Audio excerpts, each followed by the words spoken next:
چچا، مجھے اس سے نکاح نہیں کرنا، میں بالکل پاک ہوں، میں نے روتے ہوئے کہا، مگر چاچی نے مجھ پر بد کرداری کا الزام ڈال دیا اور تہمت لگا کر مجھے گھر سے نکالنا چاہتی تھی۔ آدھی رات کو چاچی نے جان بوجھ کر نوکر کو میرے کمرے میں بھیجا اور باہر سے کنڈی لگا دی۔ میں ساری رات کامتی رہی اور اللہ سے مدد مانگتی رہی۔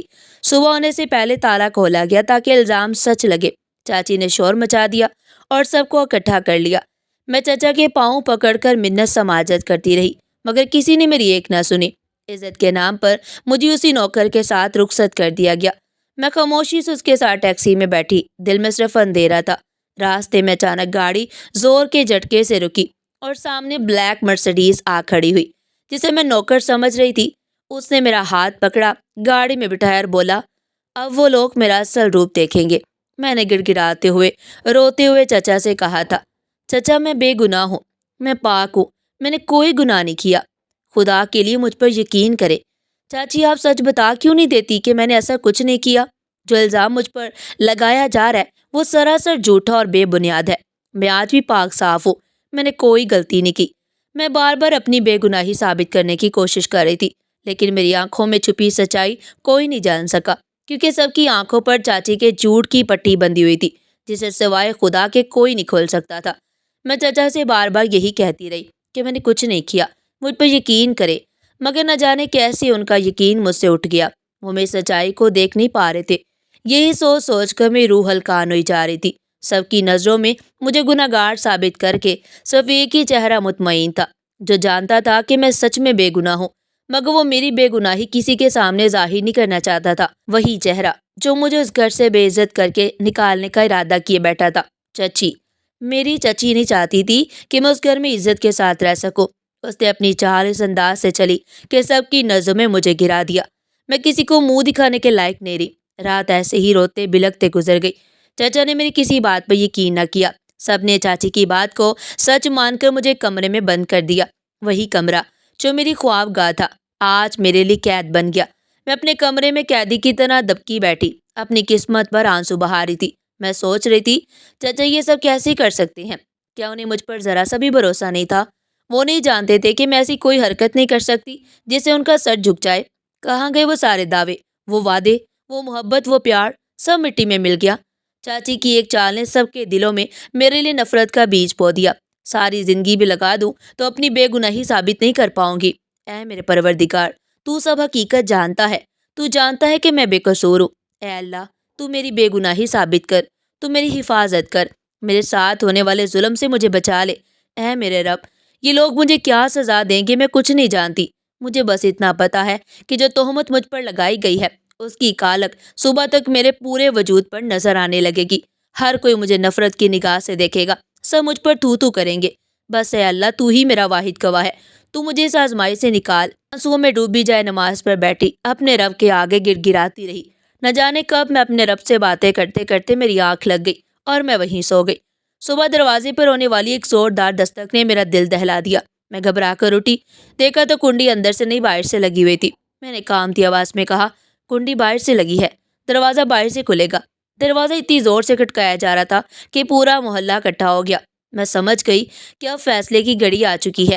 میرے بارے میں جو بھی فیصلہ ہوگا وہ سب کے سامنے ہوگا۔ میں شرمندگی سے نظریں جھکائے کھڑی تھی۔ جی چاہتا تھا زمین کھلے اور میں اس میں سما جاؤں۔ تبھی دروازہ کھلا اور چاچی نے میرا ہاتھ زور سے پکڑ کر مجھے گھسیٹتے ہوئے صحن میں پھینک دیا۔ میں منہ کے بل زمین پر جا گری۔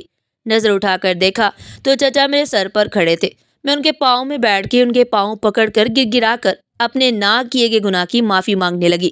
میں اپنی بے گناہی کی دہائی دیتی رہی، مگر چچا خاموش کھڑے نفرت بھری نگاہ سے مجھے دیکھتے رہے۔ لوگ سرگوشیاں کرنے لگے، لگتی تو نہیں تھی ایسی، اچھے ماں باپ کی اولاد تھی، مگر آج کل تو لڑکیاں کسی حد تک بھی جا سکتی ہیں، کسی پر بھروسہ نہیں کیا جا سکتا۔ دیکھو تو کیسی معصوم شکل بنائی ہوئی ہے، اس کے پیچھے کا بھیانک چہرہ کون پہچان سکتا تھا؟ یہ میرے لیے ڈوب پڑنے کا مقام تھا۔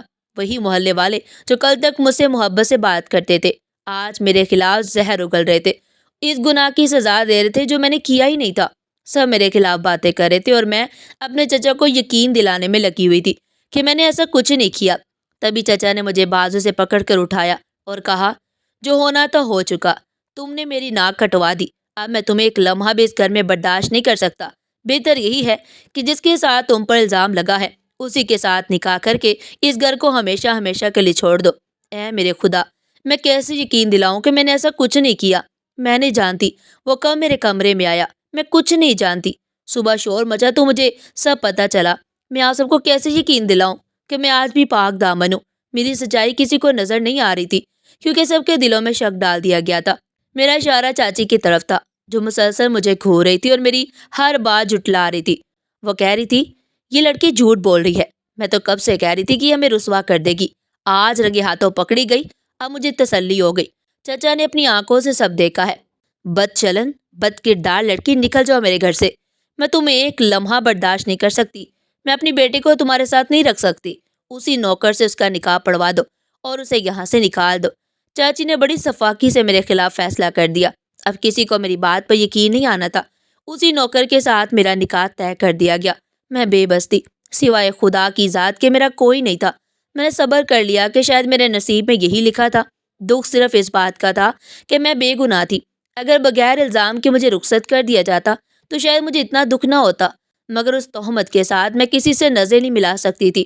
میں نے خاموشی سے آمین کہہ دی اور فیصل کے ساتھ نکاح پر راضی ہو گئی۔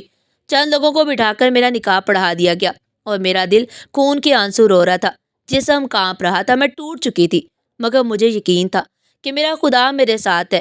ایک دن وہ میری بے گناہی ضرور ثابت کرے گا۔ جن لوگوں نے مجھ پر ظلم کیا ہے وہ اپنے انجام کو ضرور پہنچیں گے۔ اسی یقین کے ساتھ میں نے فیصل سے نکاح کر لیا اور مجھے اس گھر سے ذلیل و رسوا کر کے نکال دیا گیا۔ فیصل مجھے اپنے ساتھ لے کر گھر سے روانہ ہو گیا۔ میں گہری سوچ میں ڈوبی ہوئی اپنی بے بسی پر آنسو بہا رہی تھی کہ تبھی اچانک سے ایک زوردار جھٹکے سے میں ہوش میں آئی۔ ٹیکسی اچانک سے رک گئی۔ جیسے ہی گاڑی رکی میں گھبرا گئی۔ میرا شوہر گاڑی سے نیچے اترا، آنکھوں میں آنسو بھرے ہوئے تھے، کچھ بھی ٹھیک سے دکھائی نہیں دے رہا تھا۔ تبھی میں نے دیکھا کہ میرے سامنے کالے رنگ کی مرسیڈیز کھڑی ہے۔ فیصل نے کہا، مجھے ٹیکسی سے نیچے اتار کر مرسیڈیز میں بیٹھنے کو کہا۔ میں حیران و پریشان اس کا چہرہ دیکھ رہی تھی۔ ایک تو یہ نوکر، اوپر سے اتنی مہنگی گاڑی، میرے دل میں وسوسے گھر کر گئے۔ تبھی اس نے مجھے تسلی دیتے ہوئے کہا، گھبراؤ مت، اب تمہیں پریشان ہونے کی ضرورت نہیں، سمجھ لو اب تمہارے اچھے دن شروع ہو گئے ہیں، تمہارے گھر والے اب میرا اصل روپ دیکھیں گے، بیٹھ جاؤ گاڑی میں۔ اتنا کہتے ہوئے اس نے مجھے گاڑی میں بٹھا دیا۔ فیصل کے الفاظ میرے دل و دماغ پر گردش کرنے لگے تھے۔ پھر وہی ہوا جیسا کہ اس نے کہا۔ میرے ساتھ ساتھ میرے گھر والوں نے بھی جانا جس نے میری زندگی کو بدل کر رکھ دیا۔ میرا نام صبا ہے، سب مجھے پیار سے سبو کہہ کر بلایا کرتے تھے۔ میرے ابا کاروباری انسان تھے، ابا کا آڑت کا کام تھا، منڈی میں سبزیوں کی آڑت تھی۔ ابا دو ہی بھائی تھے، میرے چچا ابا کے لاڈلے بھائی تھے اور میں چچا کی لاڈلی بھتیجی۔ میں اپنے ماں باپ کی اکلوتی اولاد تھی، اسی لیے اپنے ماں باپ کے ساتھ خاندان کی بھی بہت لاڈلی تھی۔ میرے چچا مجھ سے بہت محبت کرتے، جان نچھاور کرتے، ہر وقت مجھے ساتھ رکھتے۔ اماں اور ابا میرے لیے چچا کا پیار دیکھ کر بہت خوش ہوتے۔ اکثر ابا چچا سے کہتے کہ یہ ابھی چھوٹی ہے اور تم اسے اتنے لاڈ لٹاتے ہو، کل کو اس کا بیاہ ہوگا، تم کیسے اس کے بغیر رہو گے؟ میں باپ ہوں، اسی لیے اس کے ساتھ اس قدر محبت سے پیش نہیں آتا۔ کل کو یہ اپنے گھر کی ہو جائے گی تو میرے لیے اس کے بغیر رہنا مشکل ہو جائے گا، مگر تم نے تو چچا ہوتے ہوئے بھی باپ ہونے کا حق ادا کیا۔ بچپن سے ہی میں نے سب کو اپنے لیے اسی طرح پیار محبت کے ساتھ پیش آتے دیکھا تھا۔ چچا ہمیشہ اماں اور ابا سے کہتے کہ یہ میری لاڈلی بھتیجی نہیں بلکہ یہ میری لاڈلی بیٹی ہے، یہ میری پہلی بیٹی ہے۔ میری شادی بھی ہو گئی اور مجھے اولاد ہوئی تب بھی صبا میری پہلی ہی بیٹی کہلائے گی۔ ہمارا گھرانہ بہت اچھا تھا، محبت اور پیار خلوص سے بھرا ہوا۔ مجھے بچپن سے ہی پڑھنے کا بہت شوق تھا، مجھے اسکول لے کر آنا اور جانا چچا کی ذمہ داری تھی۔ چچا مجھے خود سے جدا نہیں کرتے تھے۔ اسی طرح اماں چچا کا رشتہ تلاش کرنے لگی۔ جو کوئی بھی رشتہ دیکھنے آتا تو چچا مجھے گود میں لیتے ہوئے میرا تعارف ایسے کراتے جیسے یہ میری بیٹی ہے، اس لیے جو بھی مجھ سے شادی کرے گا اسے بھی اپنانا ہوگا۔ چچا کی ایسی باتوں سے اکثر رشتے والے انکار کر دیتے، وہ یہ سمجھتے کہ شاید چچا کی حقیقی بیٹی ہوں جو ان کی پہلی بیوی سے ہوں، اور یہ بات ہم لوگ ان سے چھپا رہے ہیں۔ ایسی کوئی وجوہات ہوتی اور چچا کی شادی ہوتے ہوتے رہ جاتی۔ اماں اور ابا چچا کو بہت سمجھاتے، صبا کو اس قدر سب کے سامنے ظاہر مت کرو، آخر ہے تو وہ تمہاری بھتیجی ہی، کیوں اپنے دشمن بنے بیٹھے ہو؟ شادی کرو، اپنا گھر بسا، اللہ تمہیں تمہاری اولاد بھی دے گا۔ پیار تو ختم نہیں ہونے لگا، لیکن ایسے کب تک چلے گا؟ لوگ ہماری باتوں کو جھوٹ سمجھ کر رشتے سے انکار کر دیتے ہیں اور یہ بات ٹھیک نہیں۔ ایسے ہی رشتہ تلاش کرتے کرتے آخر کار چچا کا رشتہ طے ہو گیا اور میری چاچی گھر آ گئی۔ پہلے ہی دن سے چچی کی نظروں میں نے عجیب سی بیگانگی پائی، یوں لگتا تھا جیسے وہ مجھے ناپسند کرتی ہیں۔ خیر میں ابھی اتنی بڑی تو ٹھیک خیر میں اتنی بڑی تو تھی نہیں کہ ان باتوں پر زیادہ غور کرتی۔ بہرحال اماں نے مجھے چچا کے پاس زیادہ جانے سے منع کر دیا۔ اماں ہمیشہ کہتی کہ اب اپنے چچا کا پیچھا چھوڑ دو، اب تمہاری چچی آ گئی ہے اور میں نہیں چاہتی کہ وہ کسی قسم کی کوئی بات کرے اور گھر میں لڑائی جھگڑا ہو۔ میری اماں لڑائی جھگڑے سے بہت بھاگتی تھی، وہ ڈرتی تھی کہ کوئی بات نہ کر دے۔ چچی کے آنے کے بعد بھی گھر میں ایسے ہی پیار محبت رہا۔ شاید میری سوچ چچی کو لے کر غلط تھی، چچی بھی ہم سب میں گھل مل گئی، وہ بھی مجھ سے بہت محبت کرنے لگی۔ لیکن کئی دفعہ مجھے محسوس ہوتا کہ چچی کے سامنے وہ مجھ پر جان نچھاور کرتی ہیں، اور چچا کی موجودگی میں ان کا لہجہ میرے ساتھ کچھ عجیب ہے۔ اپنے گھر میں سبھی پیار کرنے والے ملے تھے۔ آج ملک صاحب آئیں گے۔ صبح ناشتے کے ٹیبل پر اماں نے ابا کو مخاطب کرتے ہوئے کہا۔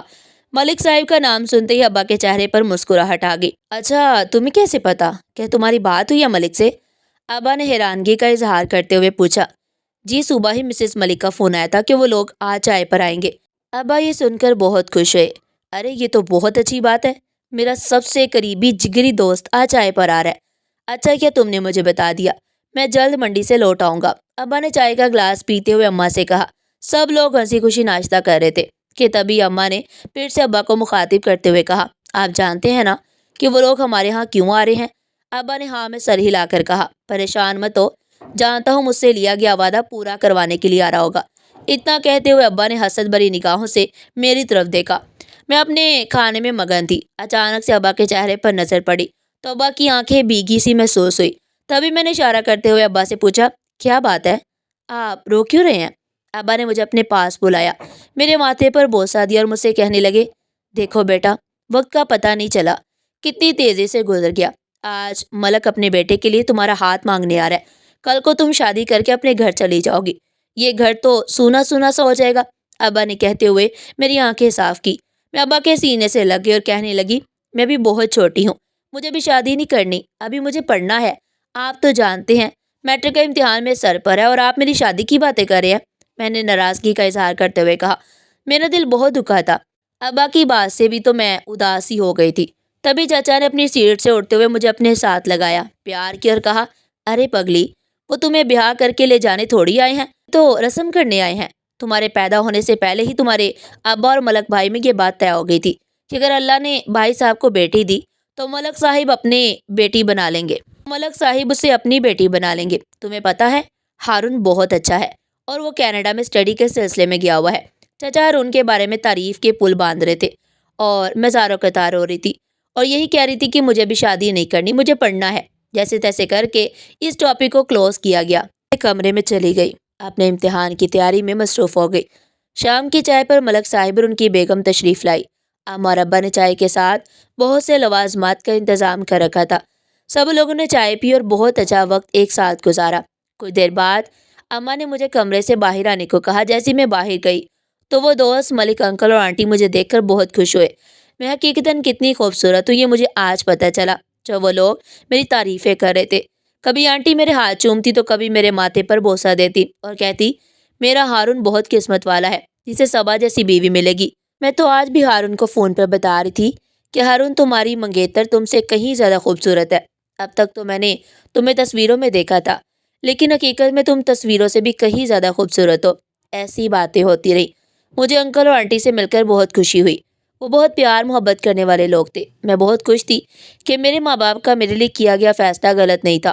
اگر ماں باپ اس قدر اچھے تھے تو بیٹا کیسا ہوگا، یہ سوچ کر میں تسلی میں تھی۔ ہارون کسی اچھے خاندان سے تعلق رکھتا تھا، اسٹڈی کے سلسلے میں وہ کینیڈا میں رہتے تھے اور انکل آنٹی پاکستان میں ہی۔ سب لوگ خوش تھے مگر چچی کے چہرے پر عجیب قسم کی بے چینی دیکھنے کو مل رہی تھی۔ میں حیران تھی کہ چچی میری خوشی میں خوش کیوں نہیں ہے۔ تبھی میں نے چچی کے قریب جا کر آخرکار پوچھ ہی لیا، چچی سب خیریت تو ہے؟ آپ اتنی سنجیدہ کیوں ہیں؟ آپ اس رشتے سے خوش نہیں ہیں کیا؟ میرے سوال کرنے پر چچی نے میری طرف دیکھا اور کہنے لگی، تمہارے لیے خوش ہوں یا نہ ہوں کیا فرق پڑتا ہے؟ میں چچی کے جواب پر حیران تھی۔ تبھی چچی نے کہا کہ تمہارا باپ تو تم سے محبت کرتا ہے، اس لیے تمہارے لیے عالیشان رشتہ بھی ڈھونڈ لیا، لیکن میری بیٹی، میری اکلوتی بیٹی کا باپ، وہ بھی تو تم ہی سے محبت کرتا ہے۔ اسے میں اپنی بیٹی کے بارے میں سوچ سوچ کر پریشان ہو رہی ہوں۔ جس کا اپنا باپ اسے محبت نہیں کرتا تو وہ اس کے لیے اچھا رشتہ کہاں سے تلاش کرے گا؟ چچی نے آج عجیب و غریب سی بات کہی تھی جس سے میرے دل پر بری طرح سے اثر چھوڑا۔ میں نے چچی کی طرف آنسوؤں سے بھری آنکھوں سے دیکھا۔ چچی، آپ کیا کہہ رہی ہیں؟ چچا اگر مجھ سے محبت کرتے ہیں تو چچا صوبیہ سے بھی بہت محبت کرتے ہیں۔ آپ پریشان مت ہو، اللہ پاک صوبیہ کے نصیب بھی بہت اچھے کرے گا۔ میری بات پر چچی نے سر مارتے ہوئے کہا، سب باتیں ہی ہوتی ہیں، یہ جائیداد، یہ گھر بار سب کچھ تمہارے ابا کا ہے، میرے شوہر کا تو یہاں کچھ بھی نہیں، وہ تو بس دن رات ہتھیار کی طرح استعمال ہو رہا ہے، اور میرا بے وقوف شوہر جسے کوئی سمجھ نہیں آتی، کٹ پتلی بنے اپنے بڑے بھائی صاحب کی آگے پیچھے ہی گھومتا پھرتا ہے۔ میں پوچھتی ہوں کہ کب تک یہ ایسے ہی چلے گا؟ ہمیں ہماری حیثیت کا کب پتہ چلے گا؟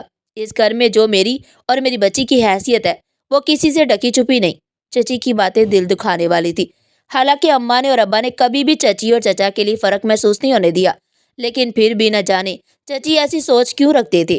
میں چچی سے جیت نہیں پائی، باتوں میں ہمیشہ چچی ہی مجھ سے جیت جاتی۔ میں بہت زیادہ پریشان تھی، یہ سوچ کر کہ آخر کار چچی کے دل و دماغ میں کیا چل رہا ہے۔ وہ بات بات پر ہارون کو لے کر بات کرتی اور کہتی کہ کاش صوبیہ کے لیے ہارون کا رشتہ آتا تو میں ہنستے ہنستے اپنی بیٹی کا رشتہ ہارون سے کر دیتی۔ چچی بات کرتے ہوئے بالکل بھی گھبراتی نہیں تھی کہ آخر کار وہ میرا منگیتر ہے اور چچی کو اس قسم کی باتیں کرنا زیب نہیں دیتی۔ کئی دفعہ اس بات پر چچی نے چچا سے اپنی انسلٹ بھی کرائی، لیکن چچی اپنی عادت سے مجبور تھی، ہمیشہ سب کے سامنے مجھے نیچا دکھانے کی کوشش کرتی رہتی، ہمیشہ ایک نئی سازش کے ساتھ میرا سامنا کرتی۔ اسی دوران اماں ابا کو کسی کام کے سلسلے میں آؤٹ آف سٹی جانا پڑا۔ سفر کے دوران اماں اور ابا کی گاڑی کا ایکسیڈنٹ ہوا، جس کے نتیجے میں ہمارا ابا دونوں ہی اپنی جان سے چلے گئے۔ دونوں مجھے چھوڑ کر اپنے خال کے حقیقی سے جا ملے۔ یوں لگتا تھا جیسے میری خوشیوں بھرے گھر کو کسی کی نظر کھا گئی ہو۔ ہر طرف کہرام مچا ہوا تھا۔ میرے ماں باپ اس دنیا میں مجھے اکیلا چھوڑ کر اپنے خال کے حقیقی سے جا ملے۔ میری تو جیسے دنیا ہی لٹ گئی۔ میں اداس کمزور سی رہنے لگی۔ میری اداسی کی وجہ سے میرے چچا میرا اور زیادہ خیال رکھنے لگے، جو کہ چچی سے بالکل بھی برداشت نہیں ہوتا تھا۔ اماں کے جانے کے بعد سارے گھر کی حکمرانی چچی کے پاس آ گئی۔ ابا کا کاروبار چچا کے ہینڈ اوور ہو گیا۔ سب کچھ ویسے تو میرے نام پر تھا، لیکن میں کیونکہ ابھی نابالغ تھی، اس لیے سارا کاروبار اور گھر کی ذمہ داری چچی اور چچا کے کاندھوں پر آ گئی۔ چچا تو اپنی ذمہ داری کو بخوبی ایمانداری سے نبھا رہے تھے، لیکن چچی نے اپنی حکمرانی کا غلط استعمال کرنا شروع کر دیا۔ ہر وقت مجھے ٹوکتی رہتی، مجھے ڈانٹتی رہتی، مجھے اپنے ماں باپ کی یاد ہر وقت ستاتی تھی۔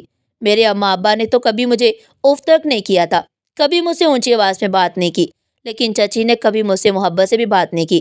چچا کے سامنے بالکل ٹھیک رہتی اور چچا کے بعد ہر وقت مجھے ذلیل و رسوا کرتی۔ آج میں بہت اداس بیٹھی تھی جب صوبیہ میرے پاس آئی۔ صوبیہ اپنی اماں سے چھپ کر مجھ سے باتیں کیا کرتی تھی، کیونکہ چچی کو بالکل بھی میرا اس سے بات کرنا پسند نہیں تھا۔ صوبیہ میرے ساتھ بیٹھ کر دو پل بھی خوشی کے گزار سکے، چچی کو یہ بالکل بھی پسند نہیں تھا۔ چچی کا ظلم و ستم دیکھتے ہوئے کئی دفعہ دل کرتا کہ چچا کو ساری حقیقت صاف صاف بتا دوں، لیکن پھر ڈرتی تھی کہ اگر چچا بھی مجھ سے بدظن ہو گئے تو میں کیا کروں گی، کہاں جاؤں گی؟ ابا اور اماں کی جدائی تو برداشت ہو گئی، لیکن اب چچا کی جدائی برداشت نہیں کر پاؤں گی۔ یہی سوچتے ہوئے میں ہمیشہ خاموشی کا دامن تھامے ہوئے رہتی، لیکن میں نہیں جانتی تھی کہ چچی میری خاموشی کو میری کمزوری سمجھ لیں گی۔ چچا منڈی سے واپس آئے تو چچی سے کہنے لگے، آج کھانے میں کچھ اچھا بنوا لینا، کیونکہ آج ملک صاحب اور ان کی فیملی گھر آ رہے ہیں۔ سالوں بعد ہارون واپس پاکستان لوٹا ہے۔ وہ اپنی اماں ابا کے ساتھ صبا سے ملنے آ رہا ہے۔ اسے کھانے میں کسی قسم کی کوئی بھی کمی بیشی نہیں ہونی چاہیے، سب کچھ اچھا ہونا چاہیے۔ اتنا کہتے ہوئے چچا اپنے کمرے میں چلے گئے۔ میں بھی ڈرائنگ روم میں ہی بیٹھی تھی۔ جب چچا نے ساری بات چچی کو بتائی، میرا دل زور زور سے دھڑکنے لگا۔ آج پہلی دفعہ میں نے ہارون کو دیکھنا تھا، وہ انسان جس کے ساتھ میرے ماں باپ نے میرا رشتہ طے کیا۔ طرح طرح کے خواب میری آنکھوں میں سجائے، اس کا بے صبری سے انتظار کر رہی تھی۔ شام ہوئی تو میری نظر گھڑی کی ٹک ٹک پر تھی، کب 7 بجے اور کب میں اپنے ہونے والے شوہر کا دیدار کروں۔ اب میں بچی نہیں رہی، میری فیلنگز، میرے جذبات اب ہارون کے لیے کچھ اور تھے۔ میں بے صبری سے ملک انکل اور سب کا انتظار کر رہی تھی کہ اچانک سے میرے کمرے کا دروازہ کھٹکا۔ جیسے ہی میں نے اندر آنے کی اجازت دی تو چچی کمرے میں آئی اور کہنے لگی، تم اتنا بے صبری سے کس کا انتظار کر رہی ہو؟ جن کا تم انتظار کر رہی ہو وہ اب نہیں آئیں گے۔ میں حیران ہو کر چچی کا چہرہ دیکھنے لگی۔ کیا مطلب ہے آپ کا؟ کیا ہارون لوگ کھانے پر نہیں آ رہے؟ میں نے اتنا ہی پوچھا کہ چچی غصے سے دھاڑی اور کہنے لگی، بڑی بے صبری ہو رہی ہے تمہیں ہارون سے ملنے کی۔ اے لڑکی، کان کھول کر سن، آج کے بعد اگر میں نے تمہارے منہ سے ہارون کا نام بھی سنا تو تمہارا منہ نوچ لوں گی۔ وہ اب کبھی نہیں آئے گا، مر گیا وہ ہمارے لیے اور تو ان کے لیے۔ یہ رشتہ ختم، آج کے بعد اس گھر میں اس کا ذکر بھی نہیں ہوگا۔ اتنا کہتے ہوئے چچی کمرے سے جا چکی تھی۔ میں حیران تھی کہ چچی اتنا سب کچھ کیسے کہہ گئی، آخر بات کیا ہوئی، کس نے رشتہ ختم کیا؟ میرے دل میں طرح طرح کے سوال تھے۔ میں نے کبھی سوچا بھی نہیں تھا کہ میرے ماں باپ کے کیے گئے فیصلے کو ایسے رد کیا جائے گا۔ ابھی تک مجھے کچھ پتہ ہی نہیں چلا کہ ہارون کے ساتھ میرا رشتہ کس نے اور کیوں ختم کیا، آخر وجہ کیا بنی۔ کئی دفعہ میں نے چچا سے پوچھنے کی کوشش کی، لیکن چچا بھی میری بات سن کر خاموش رہتے، کوئی جواب نہ دیتے۔ اب یہ غم میرے دل سے اترا نہیں تھا کہ دوسرا ہارون کی جدائی کا غم میرے دل کو لگ گیا۔ بے شک میں نے آج تک اسے نہیں دیکھا، لیکن وہ میرے خوابوں کا شہزادہ تھا۔ میں نے خوابوں میں سے اپنا سب کچھ مان لیا تھا۔ اب کیسے میں اس کی محبت سے خود کو آزاد کر سکتی تھی؟ میں دن رات اداس رہتی، گمسم سی رہتی، لیکن کسی کو میری کوئی پرواہ نہیں تھی۔ چچا اکثر مجھ سے پوچھتے کہ تم پریشان کیوں رہتی ہو؟ دیکھو بیٹا، جو فیصلے تمہارے حق میں بہتر نہیں ہے وہ ہم کبھی نہیں کریں گے۔ بہتر یہی ہے کہ تم ہارون کو بھول جاؤ۔ میں وہاں تمہاری شادی نہیں ہونے دوں گا۔ نہ جانے کیا ہوا تھا، مجھے تو کچھ بھی سمجھ نہیں آ رہی تھی۔ ایک دن میں لان میں بیٹھی چائے پی رہی تھی جب صوبیہ میرے پاس آئی۔ صبا باجی، آپ جانتی ہیں کہ آپ کا رشتہ ہارون بھائی سے کس نے ختم کرایا؟ میں نے حیران ہوتے ہوئے صوبیہ کی طرف دیکھا اور اس کی بات پر غور کرتے ہوئے پوچھا، کیا تم جانتی ہو کہ میرا اور ہارون کا رشتہ کس نے توڑا اور کیوں؟ وجہ کیا بنی ہے؟ تو اس نے اپنی نظر جھکا لی۔ میں نے اس کا ہاتھ اپنے ہاتھوں میں تھامتے ہوئے کہا، میں تم سے وعدہ کرتی ہوں صوبیہ، میں کسی سے کچھ نہیں کہوں گی، مگر خدا کے لیے مجھے سچ بتاؤ، آخر اس رات کیا ہوا؟ تبھی صوبیہ نے مجھے بتایا کہ اماں نے ہارون کے ماما بابا کو کال کی تھی، یہ کہنے کے لیے کہ آپ صبا کا رشتہ چھوڑ کر میری بیٹی صوبیہ کا رشتہ لے لے۔ صوبیہ نے اتنا ہی کہا، میرا دل دہل کر رہ گیا۔ چچی یہ سب کیسے کہہ سکتی ہیں؟ میں ہزاروں قطار رونے لگی۔ تبھی صوبیہ نے مجھے تسلی دیتے ہوئے کہا، صبا باجی، اماں کچھ بھی کر سکتی ہیں اپنے مفاد کے لیے، اماں کسی بھی حد تک جا سکتی ہیں۔ آپ نے مجھ سے وعدہ کیا ہے کہ آپ کسی سے بات نہیں کریں گی، دیکھ لیں وہ اپنا وعدہ مت توڑیے گا۔ میں سمجھ گئی تھی کہ چچی نے میرا رشتہ جان بوجھ کر توڑا ہے۔ چچا نے ابھی تک ہارون کو دیکھا نہیں تھا، ہم میں سے کسی نے بھی ہارون کو کبھی نہیں دیکھا۔ گھر بیٹھی مجھے ہارون کی زندگی سے نکال دیا گیا۔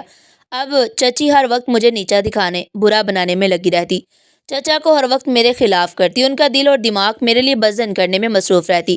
میں 5 وقت کی نمازی تھی، اپنے اللہ کے حضور گر گرا کر دعائیں کرتی رہتی۔ شاید میرے اللہ کی رحمت کی وجہ سے ہی میں چچی کی سازشوں کا نشانہ ہوتے ہوتے بچ جاتی۔ مجھے کوک کی ضرورت تھی، مجھے کوک کی ضرورت ہے جو خوبصورت ہو۔ چچی کسی سے فون پر یہ سب کہہ رہی تھی۔ میں حیران تھی کہ ہمارے گھر میں میری اماں کا ایک ہی کوک تھا جسے آخر نکالنے کا ارادہ کیوں کیا گیا؟ ایک جوان کوک رکھنے کے پیچھے آخر کیا وجہ تھی؟ اماں کے جانے کے بعد اس گھر کے سارے فیصلے چچی کیا کرتی تھی، اسے میں بھی خاموش رہی۔ میں نے بھی کچھ نہیں پوچھا، یہ سمجھنے کے لیے کہ آخر کار نئے کوک کی کیا ضرورت پڑی۔ اگلے ہی دن ہمارے گھر ایک خوبصورت جوان جو کسی بھی طرح سے کوک نہیں لگتا تھا، ایک لڑکا تشریف لایا۔ چوڑا سینہ، اونچا لمبا قد اور چہرے پر بلا کی خوبصورتی۔ کوئی اتنا خوبصورت کیسے ہو سکتا ہے؟ میں نے اس پر پہلی نظر ڈالی تو اسے دیکھتی ہی رہ گئی۔ اس قدر خوبصورت انسان کسی طرح سے بھی وہ نوکر نہیں لگتا تھا۔ اللہ جانے اس کی کیا مجبوری تھی جو کوک کی نوکری کرنے پر مجبور تھا۔ میرے دل میں اسے دیکھتے ہی کئی سوال اٹھے تھے۔ چچی نے نظر اس پر اور ایک نظر مجھ پر ڈالتے ہوئے یہ فیصلہ کیا کہ یہی ہمارے گھر کا خاص نوکر بنے گا اور اسے جاب پر رکھ لیا۔ فیصل نامی یہ لڑکا ہمارے گھر نوکری کرنے لگا۔ نہ جانے اس کے دل میں میرے لیے کیا تھا، اس کی نظر ہمیشہ مجھے تلاش کرتی رہتی، وہ ہمیشہ مجھے پورے گھر میں ڈھونڈتا رہتا، میرے کھانے پینے کا وہ بہت خیال رکھتا، میرے ساتھ اس قدر اپنائیت سے پیش آتا کہ کئی دفعہ تو میں خود حیران رہ جاتی کہ اس کی زبان میرے لیے کس قدر مٹھاس ہے۔ کئی دفعہ میں اسے کہہ بھی دیتی، تم کسی اینگل سے مجھے نوکر نہیں لگتے، آخر تمہاری کیا مجبوری ہے جو تم میری چچی کے ہاں نوکری کرنے پر مجبور ہو گئے؟ میری ساری باتیں سنتا تو وہ مسکرا دیتا۔ میرا بات کرنا بھی چچی کو اچھا نہیں لگتا تھا۔ جب میں فیصل سے کوئی بات کرتی تو چچی میری شکایت چچا سے لگا دیتی اور چچا مجھے عجیب و غریب نگاہوں سے دیکھتے۔ چچا نے کبھی چچی کی بات پر یقین تو نہیں کیا، لیکن اب چچا مجھے سوالیہ نگاہوں سے دیکھا کرتے تھے۔ جو چیز مجھے اندر ہی اندر توڑ رہی تھی، میں سب کچھ برداشت کر سکتی تھی، لیکن اپنے چچا کی نظروں میں اپنے لیے بے یقینی مجھ سے برداشت نہیں ہوتی تھی۔ میں نے اپنے کمرے سے نکلنا ہی چھوڑ دیا۔ میرے کمرے میں فیصل کا آنا جانا نہیں تھا۔ مجھے کھانا میری خاص نوکرانی رفیہ سرو کرتی تھی۔ کئی دفعہ رفیہ مجھ سے کہتی کہ فیصل آپ کے بارے میں بہت پوچھتا ہے اور بہت بے چین رہتا ہے، نہ جانے اس کو آپ کے ساتھ اتنی الفت کیوں ہے۔ میں رفیہ کو بھی ڈانٹ دیتی کہ خبردار اس کا ذکر میرے کمرے میں کیا، تم چچی کو نہیں جانتی، چچی میرے بارے میں نہ جانے کیا کیا سازشیں کرتی رہی ہیں۔ میں نہیں چاہتی کہ میرے پاک دامنی پر کسی قسم کا بھی کوئی داغ لگے۔ میں گہری نیند سوئی ہوئی تھی کہ اچانک سے دروازے پر ہوتی چیخ و پکار سے میری آنکھ کھلی۔ جیسے میں نے اٹھ کر اپنے ارد گرد دیکھا تو فیصل میرے کمرے میں میرے پاؤں کی جانب کھڑا تھا۔ اپنے کمرے میں ایسے دیکھ کر میں سہم کر رہ گئی۔ میرا پورا جسم کانپنے لگا۔ تبھی دروازہ کھلا اور کوئی اندر داخل ہوا۔ لائٹ آن ہوئی تو میں نے دیکھا کہ چچی اونچی اونچی چیخیں مار رہی تھی۔ دیکھو دیکھو، اس لڑکی نے ہمارا منہ کالا کر دیا۔ دیکھو، اس نے ہمارے ماتھے پر کالک مل دی۔ چچی آپ ایسا کیوں بول رہی ہیں؟ ایسا کیا ہوا ہے؟ ساری رات ایک نوکر کے ساتھ کمرے میں گزار کر ابھی بھی مجھ سے سوال کری ہو، بے شرم لڑکی۔ اتنا کہتے ہوئے چاچی نے زوردار تھپڑ میری گال پر دے مارا۔ میں پریشان حال اپنے ارد گرد دیکھنے لگی۔ مجھے کچھ بھی سمجھ نہیں آ رہی تھی کہ یہ سب ہو کیا رہا ہے۔ میں نے فیصل کی جانب دیکھتے ہوئے کہا، تم میرے کمرے میں کیا کر رہے تھے؟ اس سے پہلے کہ وہ مجھے کوئی جواب دیتا، چچی نے فوراً سے جھاڑتے ہوئے کمرے سے نکال دیا اور مجھ سے کہنے لگی، تم بتاؤ کہ وہ تمہارے کمرے میں ساری رات کیا کر رہا تھا؟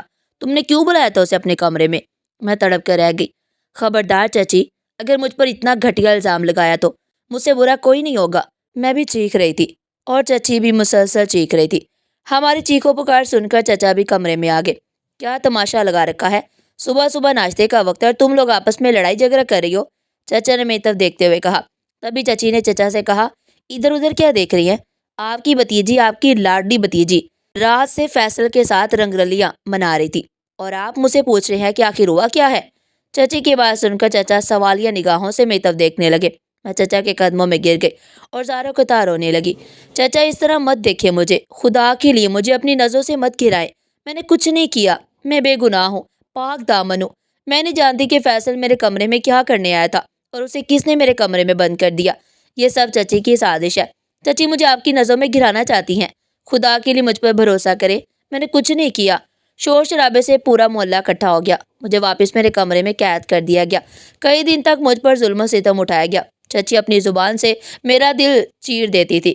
چچی کے الفاظ میں دل پر کسی خنجر کی طرح وار کرتے۔ میں روتی رہی، چلاتی رہی، دہائی دیتی رہی کہ میں بے گناہ ہوں، لیکن میری کسی نے نہ سنی۔ میری جان سے پیارے چچا، جو مجھ سے اپنی جان سے بڑھ کر محبت کرتے تھے، انہوں نے بھی میری کسی بات پر یقین نہ کیا، میرا اعتبار نہ کیا اور مجھے زبردستی فیصل کے ساتھ نکاح کرنے پر مجبور کیا۔ آخر کار وہ دن بھی آ گیا جب مجھے فیصل کے ساتھ بیاہ کر کے گھر سے رخصت کر دیا گیا۔ میں نے اس کو اللہ کا فیصلہ مانتے ہوئے دل سے تسلیم کر لیا۔ دکھ تو صرف اس بات کا ہے کہ میرے چچا اب میرے نہیں رہے۔ ان کی نظروں میں بری طرح سے گر چکی تھی۔ میں نے اپنے بارے میں کبھی نہیں سوچا کہ میرے نصیب میں ایک نوکر کے ساتھ جوڑ دیے جائیں گے جو خوشی خوشی میری شادی فیصل کے ساتھ کر دیتے۔ میں نے اپنے بارے میں کبھی نہیں سوچا تھا کہ میرا نصیب ایک نوکر کے ساتھ جوڑ دیا جائے گا۔ خوشی خوشی شادی فیصل کے ساتھ کر لیتی۔ اگر وہ کسی اور وجہ سے خوشی خوشی میری شادی فیصل کے ساتھ کر دیتے تو میں مان جاتی۔ اتنا بڑا بہتان لگا کر مجھے تو میری نظروں میں ہی گرا دیا۔ میں زاروں قطار ہو رہی تھی کہ اچانک سے گاڑی کو ایک زوردار جھٹکا لگا اور گاڑی رک گئی۔ آنکھوں میں پانی تھا، کچھ بھی صحیح سے نظر نہیں آ رہا تھا۔ تبھی فیصل نے میرا ہاتھ پکڑا اور مجھے ٹیکسی سے نیچے اتارا۔ جسے میں نوکر سمجھ رہی تھی وہ ایک مرسیڈیز گاڑی کے آگے کھڑا تھا۔ میں یہ دیکھ کر حیران تھی۔ اس نے مجھے مرسیڈیز میں بٹھاتے ہوئے کہا، گھبراؤ مت، تم میری بیوی ہو اور اب میری ذمہ داری ہو، پریشان مت ہو۔ میں سب حقیقت جانتا ہوں، میں جانتا ہوں کہ تم بے گناہ ہو، لیکن یہ وعدہ کرتا ہوں کہ آج کے بعد کوئی بھی تم پر ظلم نہیں ڈھائے گا۔ میں تمہیں اس قید خانے سے آزاد کروانے لایا ہوں اور آج میں اپنے مقصد میں پورا ہو گیا ہوں۔ اب میں تمہارے گھر والوں کو اپنی اصلیت بتاؤں گا اور وہ میری اصلیت جان کر حیران رہ جائیں گے۔ فیصل عجیب و غریب قسم کی باتیں کر رہا تھا۔ تبھی اس نے مجھے مرسیڈیز میں بٹھایا اور خود گاڑی ڈرائیو کرتے ہوئے ایک عالیشان بنگلے میں لے گیا۔ میری آنکھوں میں کئی سوال تھے جو آنسو کے ساتھ مسلسل بہہ رہے تھے۔ ایسے میں نے بنگلے میں ڈیکوریٹ کیا گیا تھا جو آنسو کے ساتھ مسلسل بہہ رہے تھے۔ میں یہ دیکھ کر حیران تھی کہ یہ تو کوئی محل لگ رہا ہے۔ میں ایک نظر بنگلے پر ڈالتی، دوسری نظر فیصل پر، جو مجھے کبھی بھی کسی اینگل سے نوکر لگتا ہی نہیں تھا۔ میں دیکھ کر حیران تھی کہ سب ایک نوکر کے پاس کیسے آ سکتا ہے۔ دل ہی دل میں سوچ رہی تھی کہ ایک ایسی حقیقت ہے جو آج مجھ پر ظاہر ہونے والی ہے۔ میں اپنے اللہ سے دعا کر رہی تھی کہ وہ جانتا ہے کہ میں بے گناہ ہوں، میں نے کچھ نہیں کیا۔ اب مجھے کسی نئی آزمائش میں مت ڈالنا، جو بھی ہے وہ میرے حق میں بہتر ہو۔ ابھی میں سوچ رہی تھی کہ سامنے سے ہاتھ میں تھال لیے مسز ملک ایک طرف آ رہی تھی۔ میں دیکھ کر حیران رہ گئی، دوڑتے ہوئے ان کے سینے سے لگے اور کہا، آنٹی آپ یہاں؟ تبھی ملک انکل بھی میرے قریب آئے، میرے سر پر پیار دیا، ہاتھوں پر بوسہ کیا اور کہا، آج اپنے دوست سے کیا گیا وعدہ میں نے پورا کیا۔ میں حیران تھی، کیا مطلب ہے آپ کا انکل؟ چچی نے تو میری شادی فیصل سے کروا دی ہے، اب میں ہارون کے قابل نہیں رہی۔ میرا اتنا کہنا تھا کہ فیصل میرے قریب آیا، میرا ہاتھ اپنے ہاتھوں میں تھامتے ہوئے بولا اور کہنے لگا، ارے پگلی، کسی کی اتنی ہمت نہیں کہ میری منگیتر میری محبت کو مجھ سے چھین سکے۔ مجھے ابھی بھی سمجھ نہیں آ رہا تھا کہ آخر حقیقت کیا ہے۔ تبھی ملک انکل نے بتایا کہ ہارون سے تمہاری چچی نے اپنی بیٹی کے لیے بات کی تھی۔ ہارون نے جب انکار کیا اور کہا کہ میں شادی کروں گا تو صرف صبا سے، اس کے سوا کسی سے شادی نہیں کروں گا، تبھی چاچی نے تمہارے چچا کو ہارون کے خلاف بھڑکانا شروع کر دیا اور یہ رشتہ ختم کر دیا۔ تبھی ہم نے یہ فیصلہ کیا کہ ہارون کو نوکر کے روپ میں تمہارے گھر بھیجا جائے اور ساری حقیقت سے آگاہی لی جائے۔ ساری حقیقت جاننے کے بعد میں نے وہیں کھڑے کھڑے اپنے رب کے حضور سجدہ شکر ادا کیا۔ میں جتنا اپنے پروردگار کا شکر کرتی اتنا ہی کم تھا۔ مجھے اللہ نے میری محبت واپس لوٹا دی تھی۔ میرے ماتھے پر لگا داغ اگلے دن ہارون پورے محلے کے سامنے مٹا دیا۔ چچی اپنے کیے پر میں اپنے جان